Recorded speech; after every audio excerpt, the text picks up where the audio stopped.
Hello, I will be doing my persuasive speech over why it is better to have a pet when you have children. Now, people always debate whether, it's a bad idea to have a pet whenever I have a child in the house. That's already two little things going to be running around driving me nuts. When in all reality, it can actually benefit you and make you better. And it'll help the child learn some things from the dog that you can be able to take at ease whenever it's learning from the dog or animal per se.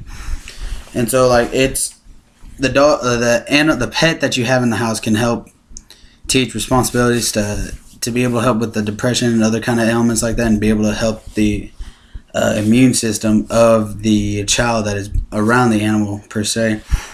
And so, thus, we're going to start with one of the bigger purposes of what the pet can be able to teach when it is around the child, and that's going to be being a responsible nurture. And the purpose of the dog is to help teach the child how to start become responsible.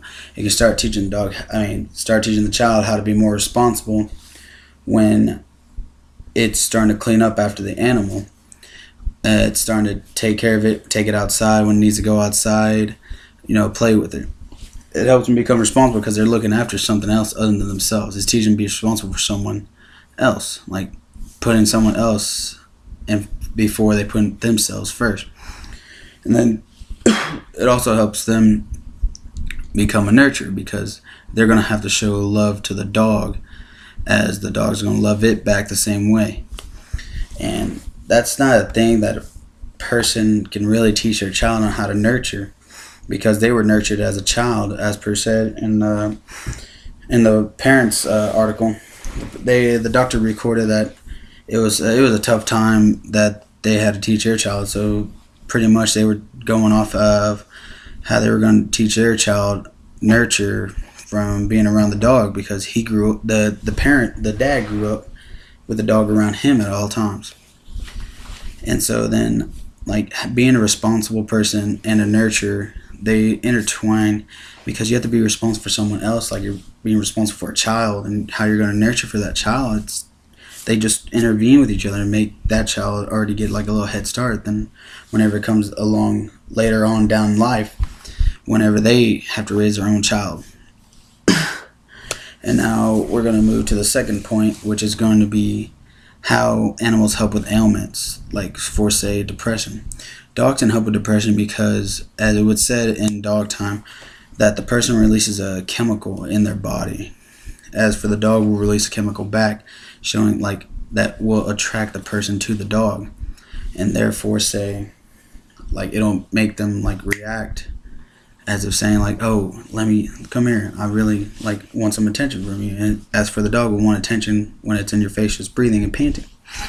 It helps depression. It relieves them of, like, that nobody really cares for them, when a dog is really there wanting love from it.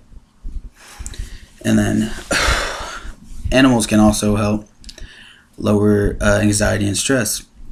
As for, again, referencing back to Dog Time article, it stated that when a dog was taken into the dentist appointment or doctor's appointment, it helped calm the child down, like, not freak out like most kids do whenever they go to a doctor's appointment. It actually proved that they were more calm than a child that didn't have an animal. It kind of portrays that little, you have a friend, like, right there next to you holding your hand. Not your mom always going to be there to hold your hand. You're going to have someone, your partner, there with you to hold your hand. And then the third point is going to be how a pet can be better for a person's health. And it goes to start off with, that's when in green, one Green Planet article goes off and says that the kids that started with a first year dog proved to have a 31% decrease in respiratory infections than the children that didn't have an animal with them to help them improve their odds. And so it shows that a dog can actually better a human's immune system just by being around them, helping them get that immune system up for the dog being around whatever it was around. And then it also goes, having whatever animal around the child will help better its immune system, its allergy system. Like, it'll help cause that child to be less allergic to whatever that dog was around before they adopted it, or whatever the cat picked up whenever it was roaming the trees, or whatever animal you get. It's going to help them lower their chances of being allergic to whatever they were around or that animal. And so with just those few points, it shows you a couple of the benefits that what your child can benefit and what yourself can benefit from being around those animals in their childhood life. And going back, like, this will help raise your child in being a nurtured, responsible person, helping them go through depression and whatever other, like, stress and anxiety they are going through, and then having a better health system being around animals.